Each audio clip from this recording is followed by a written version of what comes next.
Mes bien chers amis, il y a quelques semaines, le gouvernement de la province de Québec annonçait à la population qu'il termine son exercice financier avec un déficit de 200 millions de dollars. Cela veut dire que, durant les 12 mois, il a été dépensé par le gouvernement 200 millions de dollars de plus que le gouvernement n'a reçu par les taxes. Évidemment, pour pouvoir payer plus qu'il n'a reçu par les taxes, il a fallu qu'il emprunte. L'opposition ne manque pas de faire reproche au gouvernement Lesage de dépenser ainsi plus qu'il ne reçoit et d'endetter la province. On peut considérer qu'il y a là une double accusation, un double blâme adressé au gouvernement. Premièrement, de dépenser plus qu'il ne reçoit. Deuxièmement, d'endetter la province. Est-ce qu'il faut blâmer le Premier ministre et son gouvernement d'avoir dépensé plus qu'ils n'ont reçu pour les taxes? Nous disons non, il a bien fait. S'il n'avait pas dépensé ces 200 millions, il y aurait eu pour 200 millions moins de services ou de travaux faits pour la population. Il y aurait eu plus de chômeurs par conséquent. Et s'il avait tiré 200 millions de plus en taxes, eh bien, la population aurait eu 200 millions de moins pour son usage personnel. Donc, nous ne pouvons que féliciter le gouvernement de dépenser 200 millions en bien pour la province sans prendre ces 200 millions dans la poche des contribuables. Oui, mais dira-t-on, il a endetté la province pour autant, et ça va être des taxes à l'avenir qu'il faudra payer. Elles seront plus grosses parce qu'il faudra payer avec l'intérêt. Il faudra rembourser les emprunts avec de l'intérêt. Là, c'est une autre affaire. Si l'on ne peut pas et l'on ne doit pas reprocher au gouvernement Lesage d'avoir dépensé ces 200 millions, on peut certainement lui reprocher de les avoir inscrits comme dette provinciale. Pourquoi lui reprocher de les avoir inscrits comme dette provinciale? Il ne peut pas en être autrement. Comment il ne peut pas en être autrement? Quelle dette que c'est? Qu'est-ce que c'est que l'on doit? À qui le doit-on? Qui est-ce qu'il doit? Qu'a-t-on fait avec ces 200 millions? Bien des choses. Disons que ça a été pour faire des routes, des ponts, des hôpitaux. Mettons que c'est pour cela. Et d'autres choses aussi. Mettons que c'est pour cela. Qui est-ce qui a construit ces routes, ces hôpitaux, toutes ces affaires-là? Qui est-ce qui a construit ça? Bien. C'est des gens qui ont été engagés par le gouvernement, très bien. Et puis ils ont reçu des salaires, très bien. Ils ont dépensé ces salaires, ils ont acheté de la nourriture, ils ont acheté des habits, ils ont payé leur loyer. Qui est-ce qui a fait cette nourriture? Qui est-ce qui a fabriqué ces habits? Qui est-ce qui a établi ces maisons? C'est toujours la population de la province de Québec, soit les uns, soit les autres. Et pourtant, au bout de tout cela, c'est la population dans son ensemble que l'on considère comme endettée pour 200 millions, alors que c'est la population dans son ensemble qui a fait tout ce qu'il fallait, qui a produit tout ce qu'il fallait pour équivaloir à ces 200 millions. Depuis quand est-ce qu'on doit être endetté pour une chose qu'on a faite soi-même? Ça paraît drôle à dire. Oui, mais il a fallu de l'argent pour payer ces gens-là. Très bien, il a fallu de l'argent pour payer ces gens-là. Ils ont fait des produits, il n'y avait pas d'argent dans la population pour les payer. Qu'est-ce que ça veut dire? Ça veut dire que le système de paiement n'est pas égal au système de production? Est-ce que c'est correct, ça? On travaille, on produit, et on n'a pas d'argent pour payer. Qui est-ce qui fait le travail? Qui est-ce qui fait les produits? La population. Qui est-ce qui fait l'argent? Ni la population ni le gouvernement. Qui est-ce qui fait l'argent? Soit les financiers, soit les banquiers. Et c'est à eux qu'on doit nos routes. Ils n'ont pas fait rien pour les routes.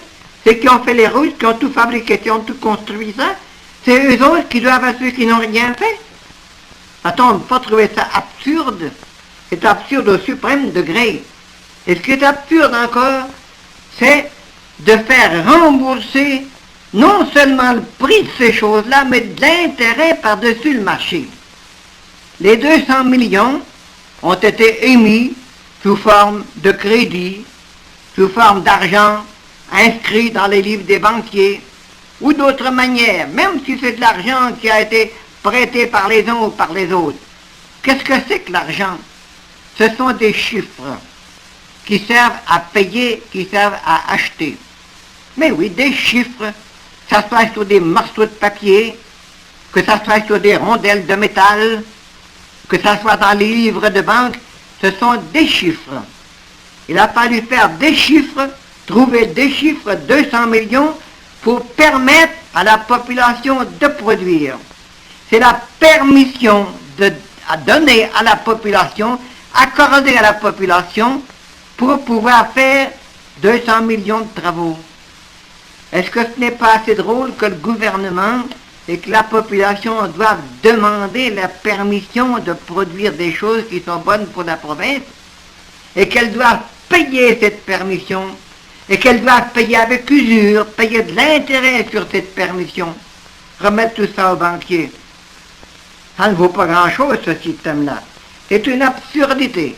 Et de la part du gouvernement, admettre ça, eh bien, c'est une déchéance devant un pouvoir qui s'est donné, qui s'est accordé la permission de contrôler ainsi la population du pays et son gouvernement. Et ce n'est pas seulement à Québec que ça se fait. Dans les municipalités, c'est la même chose. Prenez cette année, on parle beaucoup du métro à Montréal, la construction d'un métro. Ça a demandé plusieurs voyages en Europe, à M. Drapeau et à M. Saulnier. Qu'est-ce qu'ils sont allés faire en Europe? Sans doute qu'ils ont été voir différents plans pour différentes manières de faire un métro, soit. Mais ils sont allés aussi pour sonder le moyen de financer leur métro, pour savoir s'ils emprunteraient à Paris, ou à Bruxelles, ou à Londres, plutôt qu'à New York, plutôt qu'à Montréal, plutôt qu'à Toronto, pour construire le métro. Ça veut dire que si l'on fait venir, par exemple, de l'argent de la Belgique, ou de la France, ou de l'Angleterre, pour construire le métro ne va pas être construit par les Anglais, ni par les Belges, ni par les Français. Il va être construit par les Canadiens.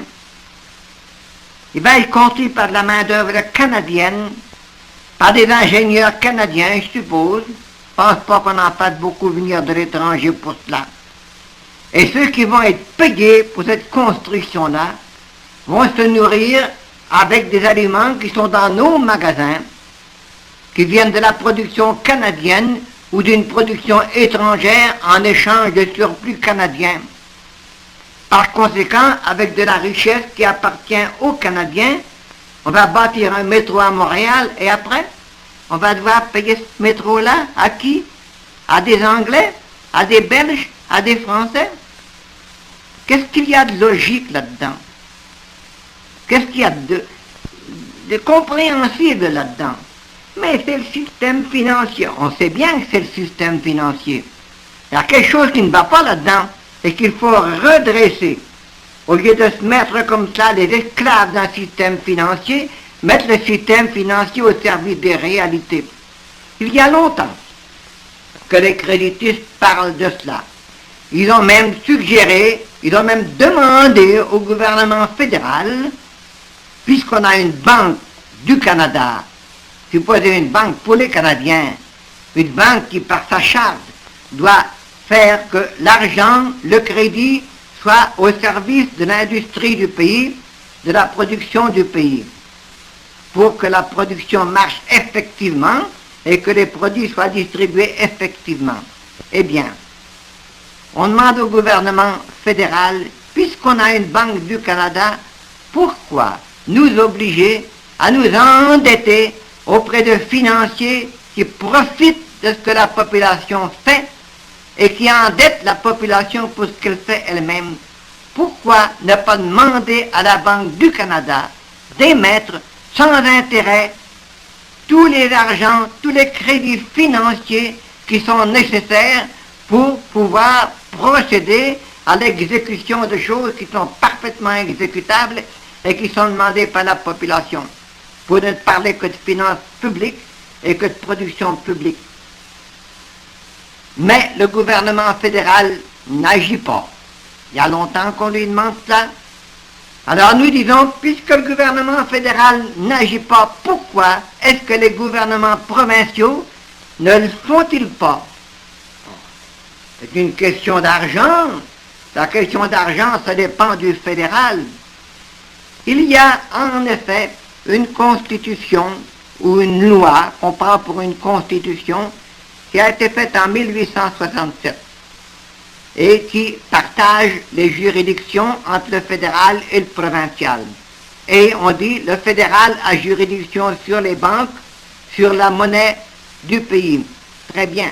Mais dans la même constitution, on dit que la province peut emprunter sur le crédit de la province. Elle ne peut pas emprunter sur le crédit des autres provinces, ni sur le crédit du Canada tout entier, mais elle peut emprunter sur le crédit de la province. Cela veut dire que chaque province a un crédit. Quel est son crédit?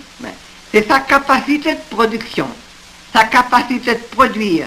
C'est ça qui est la base de son crédit financier.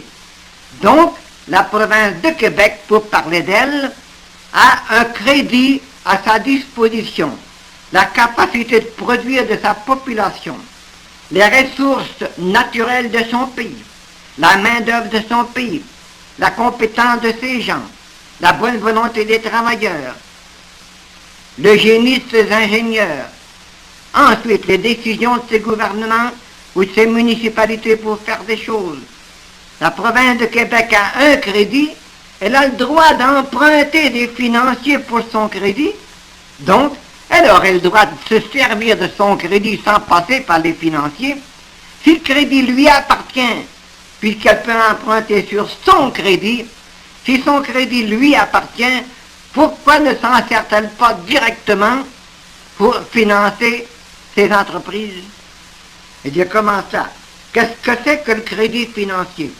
C'est une comptabilité qui exprime ou qui est supposée exprimer, refléter le crédit réel de la population. Et si la province de Québec a un crédit réel, eh bien, que le gouvernement de Québec établisse simplement une maison comptable, qu'il l'appelle du nom qu'il voudra, succursale du Trésor s'il veut, ou bien Crédit provincial, ou bien Crédit Québec, qu'il appelle comme il voudra. On a bien une Hydro-Québec, par exemple, pour voir au courant électrique tiré des ressources naturelles du pays.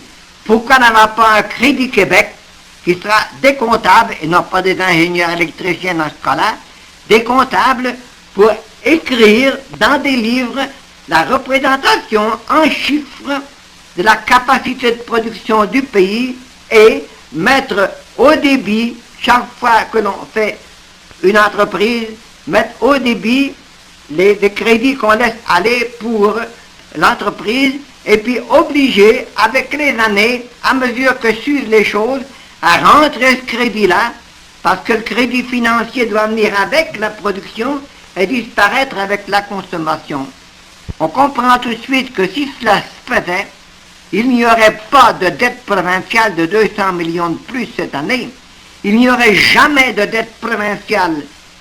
Le fait là, lorsqu'on produit, ce serait exprimé par un crédit, et on consomme, ce serait exprimé par un débit. On ne peut pas consommer plus qu'on produit, donc il n'y aurait jamais d'endettement considéré à la taille de la province. Alors c'est cela qu'on a aujourd'hui. Les endettements sont à la taille de la province, puisqu'on taxe toute la population pour la payer. Alors, demandons dans la province de Québec un crédit Québec, dans l'Ontario, un crédit Ontario demandé au gouvernement de Toronto, au Nouveau-Brunswick, un crédit Nouveau-Brunswick demandé au gouvernement de Fredericton. Dans chaque province, mettons l'idée et tâchons de les faire exécuter par les gouvernements d'un crédit provincial tant que le gouvernement fédéral ne voudra pas agir à la grandeur du pays.